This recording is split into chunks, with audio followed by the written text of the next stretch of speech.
Got a great one for you today, Duck fans. I am joined by new Oregon men's basketball assistant coach Chuck Martin. We talk about his journey coming to Oregon, players on the team, Dana Altman, and everything you want to know about Oregon basketball. Here we go. You are Locked On Ducks, your daily podcast on the Oregon Ducks, part of the Locked On Podcast Network, your team every day.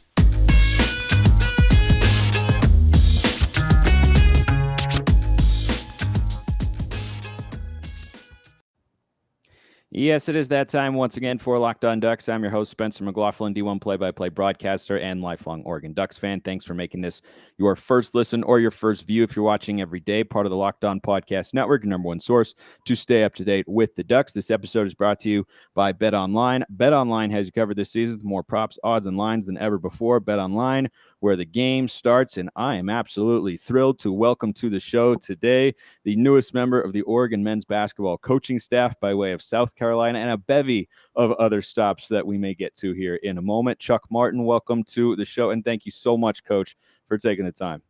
Man, thank you for having me. The minute I got word that you extended the invitation, I was super excited to do it. Well, we love having you here, and I know Duck fans are ready for your insight, so let's get into it. But a little bit about you, because I'm sure a lot of Duck fans have, maybe seen your name in a headline here and there, or heard like, oh yeah, that's right, Coach Crutchfield went to Omaha, so they have to get a new assistant, and it ends up being you. You come over from South Carolina, and you've had a bevy of stops. But what's kind of been your journey overall? You were on that 08 national championship appearance team with Memphis and John Calipari and Coach Derrick Rose, and you've been at a number of other stops. But how did it come to be now that you're the assistant basketball coach at the University of Oregon? Well, let me start off by saying this is the start of my 23rd collegiate season. And years ago, before I got into the profession, I was a school teacher in New York City. So I taught high school for 7 years at a small Catholic school, LaSalle Academy, which at the time we had a young man by the name of Ron Artest, who's a Meta World Peace today. Meta World Peace. And back then we had a tremendous guard by the name of Shamgod Wells, who's director player development with the Mavericks. So really, I'm a school teacher at heart who fell in love with basketball and got a great opportunity 24 years ago at a small Catholic school, Manhattan College. And then I just been super fortunate to have these great opportunities throughout my career, and no greater than this one at Oregon. I mean, the brand speaks for itself nationally, not just on the West Coast. When people see, working on this on the O, they know what it is. And obviously Coach Altman is regarded as one of the best coaches in collegiate basketball. He's had tremendous success everywhere he's been. And so I'm excited. I'm excited to be here with him. And I'm really looking forward to learning. I mean, every job that I've taken throughout my career, the basis of me taking a job is, am I going to get better? Am I going to learn? And without a doubt, I know I'm going to get better. Without a doubt, I know I'm going to learn a ton from Coach Altman and the rest of the staff. You've been on a number of other Power 5 or well-known mid-major brands across the country when you're looking at the different programs. Most recently, South Carolina. You've been at Indiana as well, Memphis, as I mentioned earlier. What's kind of the perception outside of the West Coast of Oregon basketball? Because I think football has one identifier, and that's, people think of it as the explosive offenses and the big uniforms and Phil Knight and Nike and all that sort of stuff. But Dana Altman has been such a staple in Eugene for the past 12 seasons, and he's won at least 20 games every year. He's been on just a remarkable run. But you've been all over the country, Coach, with different schools and talking to different players. What would you say the perception of Oregon basketball is on a national level right now? Well, I think on a national level, when you think of Oregon and Dana Altman, you immediately think of disciplined basketball, tough basketball. If you can avoid scheduling them, don't schedule them. Coaches, he's tremendous, man. I mean, defensively, again, watching him and his programs over the years from a distance, what he does defensively, switching defenses, and how he can change the momentum of a game. And he's one of the best coaches in the country. And when you think of Dana Altman, you think of Oregon basketball, you think of big time program, big time wins, big time runs in the NCAA tournament. And then more importantly, I think, people respect him as a person. I think people enjoy being around him. I think people enjoy listening to him when he decides to do the coaches clinics. He's a guy that, with all the success that he's had nationally, he just makes you feel like he's one of the guys. But in reality, when you take a look at the number of wins that he's had in his career, he's not one of the guys. He's done really well. He's done really well, and I'm super excited to be a part of his staff. During your interviewing process, I'm sure you had a bevy of conversations with him, and you obviously knew who he was before. Was there one or maybe two things about him that stood out as you got to kind of get to know him on a personal level, rather than just knowing him from, public appearances or media clips or coaches clinics or anything like that? What sort of changed, I'm sure, in the best way possible in terms of your perception of him? I just think, it's a great question. You don't know a person. You kind of watch him on TV or on social media, so you have this perception of who he is. I think the one thing that really stood out when I spent time with Coach was his authenticity. And this is who I am. I'm not trying to fool anyone. I'm not trying to be someone who I'm not. And I think that's really, really powerful. And I also think that's really, really hard to do in our profession, because too often coaches are being, they're being pulled in 5 different directions. And you've got the persona of the coach on social media, and then you have the persona of the coach with a sound bite at a press conference. But you don't really get a chance to who is that person? And I think that's the one thing that really stood out when I spent time with him, his authenticity. Like, this is who I am. I'm not trying to be anyone else. And that kind of drew me to him. That got me excited about him. He's had such a prolific run with the Ducks, just wins and I mean, this past season they missed the NCAA tournament, still end up winning 20 games with an NIT victory over Utah State. And by his standards and what he has brought Oregon basketball's level up to, that was a disappointing season. So you come in as an assistant coach at a program that's off a quote unquote down year in which they won 20 games, which for most college basketball programs anywhere at any level is a successful season. But Dana Altman has just kind of reset that standard for the Ducks. So you coming in as an assistant to fill the shoes of Coach Crutchfield, who did a marvelous job and now gets a head coaching opportunity. How do you approach that and deal with kind of the expectations that are at this Oregon basketball program now? Well, I think for me, I'm trying to take Coach's lead in everything that he does in regards to how he runs the office, recruiting on the court, off the court. I'm trying to learn as quickly as I can the culture that he's established at Oregon the last 12 years, because I want to be able to contribute. I want to be able to impact the program in a positive way. And the only way that I can truly do that is by learning. So for me, early on, it's about not talking as much and trying to take everything in so I can see how he does it and how he wants it done, so that I can kind of follow his lead and echo the things that he thinks are the pillars of his program. Well, we'll move to discussions about the roster and the players that you are going to have, because a couple recently announced that they are coming back, and they were, they were a highly impactful players. I was going to do a double negative, non-zero, yada, yada. Anyway, Quincy Guerrier and Will Richardson, big-time players we'll ask you about after. Remind you, this episode brought to you by Bet Online, your number one source for all your betting stats and sports info. This year's basketball championship with the Warriors and the Celtics, MMA, UFC, NFL, Major League Baseball, go Mariners. It's all there. Head to the website today or use your mobile device to learn more about the trends in action. Bet Online is where the game starts. And this episode also brought to you by Rock Auto. With the ever-increasing numbers of makes and models, it's impossible for your local chain auto parts store to have all the parts you need. Save time and money when using Rock Auto. Their prices are reliably low for every consumer. Go to rockauto.com right now. See all the parts available for your car or truck, right locked on in their How Did You Hear About Us box, so they know that we sent you. Amazing selection, reliably low prices, all the parts your car will ever need, rockauto.com.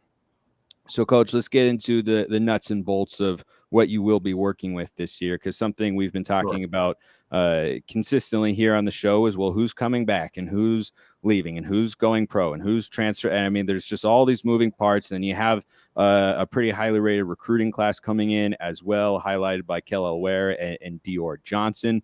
But one player who we've discussed here, and I would love your insight on, because you know him probably about as well as anybody, certainly better than I can, just doing some digging online, and that's Jeramikus Kentnard, who comes with you from South Carolina via the transfer portal. What sort of player is he, and why do you like him enough to where you were, I'm sure, excited to be able to bring him to Eugene with you? Sure. Well, first and foremost, Jermaine's a great young man, comes from a great family from East Chicago, which is about 30, 40 minutes outside of Chicago in Indiana. The thing I like about Jermaine is he's a veteran. He's played at the highest level the last 4 years. I think the SEC the last 3 or 4 years have been arguably one or two best leagues in the country, with the likes of Alabama and Tennessee and Auburn, Kentucky, and some of these other programs. So I think Jermaine has had some really good moments throughout his career at South Carolina. So I don't think he's going to be intimidated in the Arizona game or the Arizona State game or the UCLA game. He's kind of done that. He's been there before. He's had some really nice moments, and this gives him a second chance to kind of put everything together and take advantage of his experience, his maturity, and have a heck of a year individually, and then obviously have a heck of a year for us, the Ducks. So that's one player you have an extensive background with. You've coached him for a couple of years over in South Carolina. Now you both get to flip ends of the country, which I'm sure will be a little bit of adjustment if it different. Just ever so slightly here. Yeah.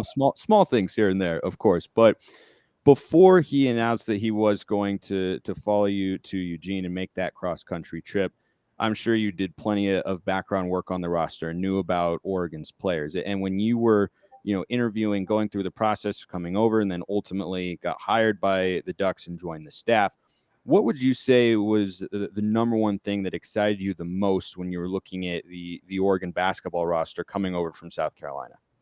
Well, you touched on it a few seconds ago, with Quincy and Will coming back. Those are guys who have tremendous experience, as I mentioned with Jermaine.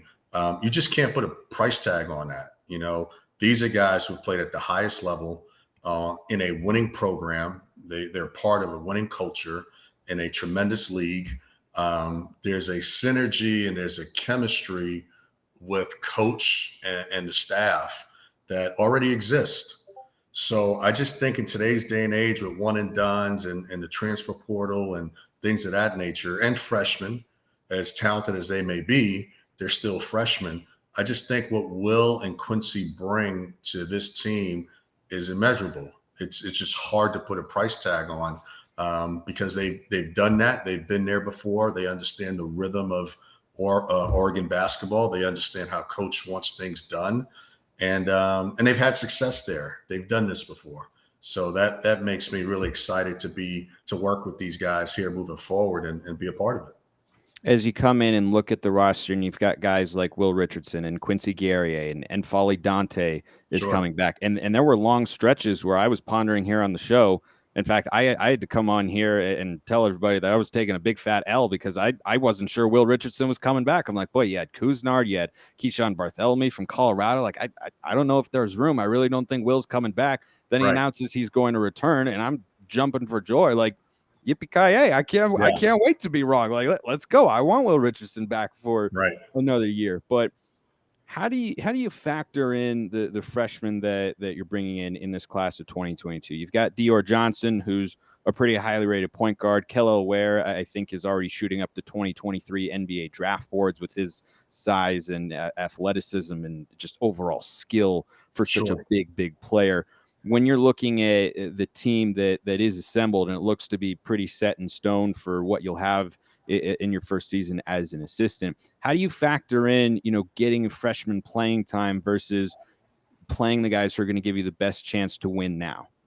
That's something I'm still learning because again, I'm relatively new to the program, so I'm trying to figure out how we do it here at Oregon. Obviously, having talented freshmen really helps, but there's no doubt having the veterans there to help those guys in the days that they don't want to do it. Right? I mean, it doesn't matter if you're the number one pick. Years ago, when we had Derrick Rose at Memphis, as talented as he was, this was all new to him. It's he doesn't know that he doesn't know. So the days that he struggles, you had to have an Antonio Anderson, you had to have a Joey Dorsey, you had to have a Chris Douglas Roberts to kind of pull Derrick along and say, hey, you'll get through this. So, the young guys are super talented, and I'm sure, we're all excited about those guys because they're gonna contribute quite a bit.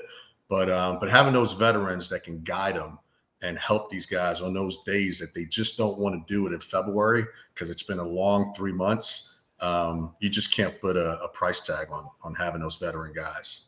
There's a running joke on Twitter that guys can have fun just sitting around and saying old school sports names. And Chris Douglas Roberts took me right.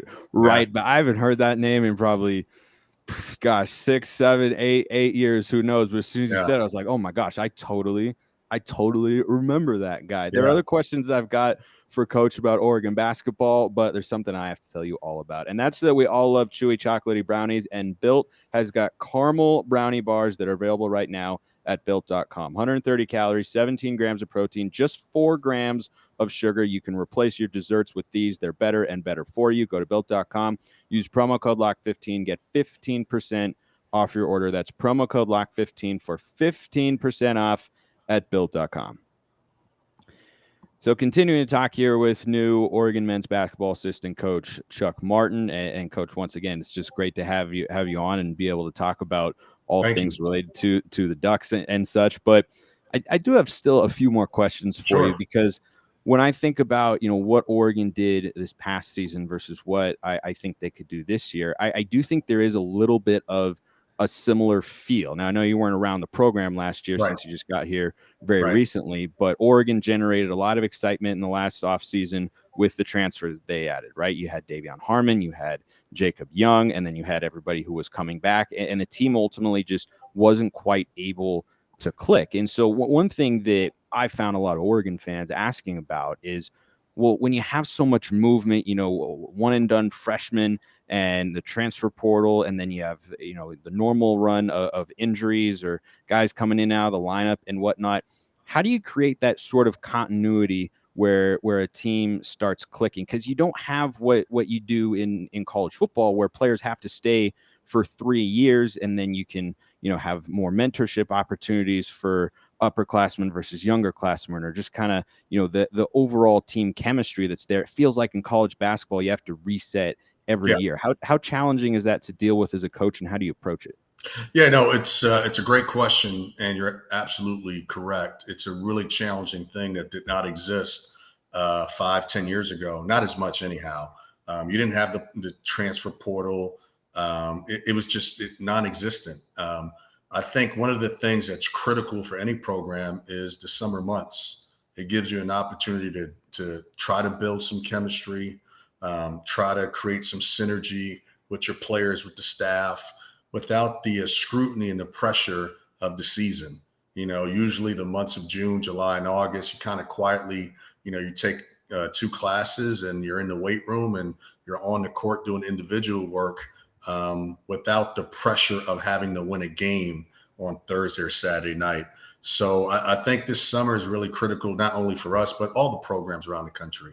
And I think, Coach has done a tremendous job throughout his career of being able to get players to gel, being able to get his staff to gel. So I don't anticipate this being any different unless I completely come in and ruin this for Coach. So I'm going to try to stay out of my own way, but he's been great, man. I mean, you take a look at his track record. He's done a tremendous job every place he's been at over the summer. As time goes on, as the season goes on, as I watch Oregon and coach from a distance, he just has an ability to make it work. Some guys Some guys are really good at that. Some guys struggle with that. He clearly is one of the better guys, better coaches around the country.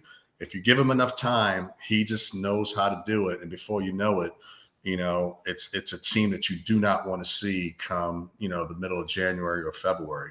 And that's not just me saying that. That's a track record that he's earned throughout his career.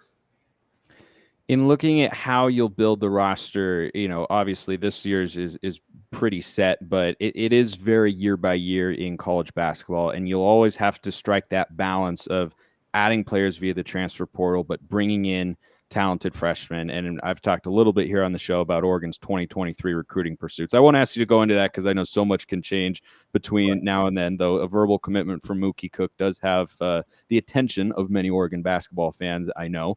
But how do you, as a coaching staff and in your conversations with Coach Altman, what has he said about balancing the filling out of the roster between the transfer portal and bringing in high school kids? Things, again, it's changed so much over the last few years where you don't really know what your roster is going to be 10 months from now. So, sometimes you can try to map it out and anticipate what you need. But the reality is, it's in some ways, it reminds me of, I spent 1 year with the Oklahoma City Thunder in the NBA, and I wasn't coaching. I was working in the front office, and I was fortunate enough to work directly with Troy Weaver, who's the GM of the Pistons, and Sam Presti, who's GM and president of the Thunder. And it was such a great learning experience for me because in the NBA, you just kind of took your time. You didn't rush into anything. Unlike in college, you're under a time restraint. Like, you've got to sign someone in the early period in November, then you got to sign someone in the late period in April. So I think a lot of college guys make knee-jerk decisions, which then they regret because they feel the pressure of, I got to sign a guy early, or man, I got to get him before another program signs him. And the one thing I learned in the NBA was, like, take your time. You don't know how the roster is going to look because you have a free agent deadline.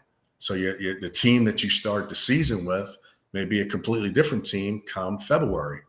And then at the end of the year, you may be able to make 1 or 2 trades, and the team you had in February may be completely different from the team you have going into the playoffs. So I think I learned a lot that 1 year with the Thunder, not to look too far ahead. Obviously, try to anticipate and read the tea leaves as best you can, but you just gotta, keep your eye on it, be diligent with your work. But you just don't know what your team's going to look like from year to year. So I think that 1 year with the Oklahoma City Thunder has served me well when I came back to college in regards to, just kind of slowing down, let the process take place, see how it plays out.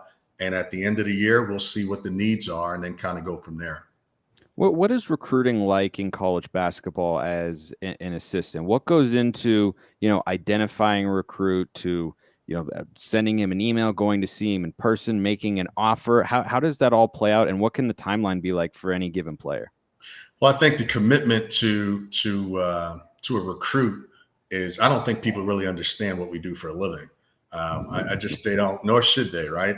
But if you're trying to recruit a kid, particularly the type of talent that Coach and his staff has been able to sign at Oregon, it's a daily commitment. Like you're on your phone all day, every day. You're trying to monitor Twitter and Instagram, and I know I'm the old guy, and Facebook. You want to monitor the parents too, right? So you're just constantly you're constantly just trying to figure out what these kids are thinking, what they're doing, trying to get as much intel on the family, on the kids. So then you can make the right decision, not only for your program, but you want to make the right decision for the kid as well. Sometimes the kid and the family, they're unaware that Oregon's probably not the best place for them, although they want to come. It's just not the best place for them. And what happens is when you try to manipulate that process, I think initially, if he's a really highly rated kid, you may get a knee-jerk reaction from the fan base, really excited. But a year later, we've had over 1,000 transfers. And I think that's the challenge, not rushing into a decision, making sure you understand what you're getting in that player and family. And then also making sure that the family and the kid understands what they're getting from Oregon and what the expectations are here. So, I mean, I wake up in the morning, middle of the night, I glance at Twitter quickly. I get a bunch of alerts because I don't want to fall behind with the intel. I think the assistant or the staff that gets to the intel first, and then who can organize the intel quickly, is the one that wins the race. So you got to get to the intel quickly, and then you got to be able to organize it so it can benefit you and your program. And if you can do that better than most, then you're going to have a pretty good chance at recruiting. Last thing I want to ask you, Coach, and we very briefly touched on this earlier, but you go from South Carolina and now you're in Oregon. I assume you've moved out to Eugene, yeah? I've been out there. I was out there for about 2 weeks. And then I'm organizing my family here back in South Carolina. So I kind of been, back and forth. And so, yeah, I was out there for 2 weeks, got a chance to spend time with Coach and the staff and some of the players who were still on campus, take a tour of the campus just so I can become familiar with it.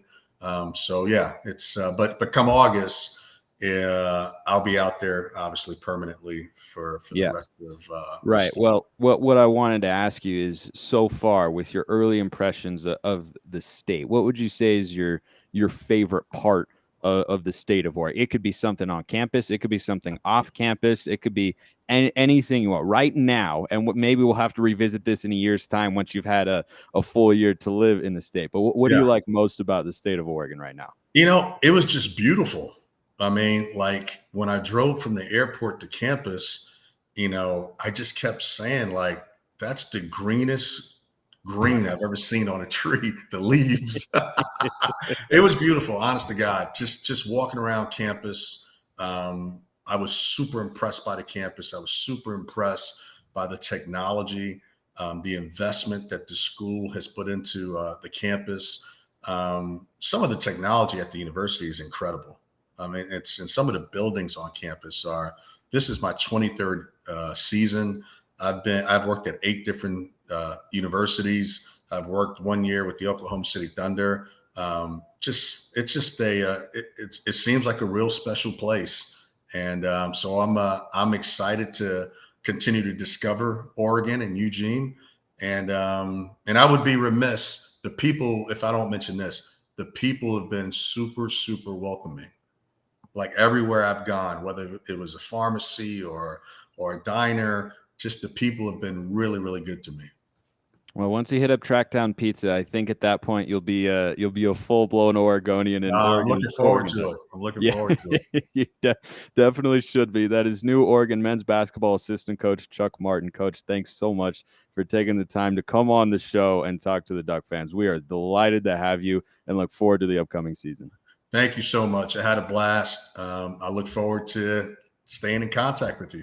Thanks again. Absolutely. You got it, Coach. No problem on my end whatsoever. Right. Thanks, everybody, for making this your first listen. Go make Locked On Pac-12 your second. I'm hosting over there talking about the Conference of Champions. I appreciate everyone listening. Have a wonderful rest of your day, and go Ducks.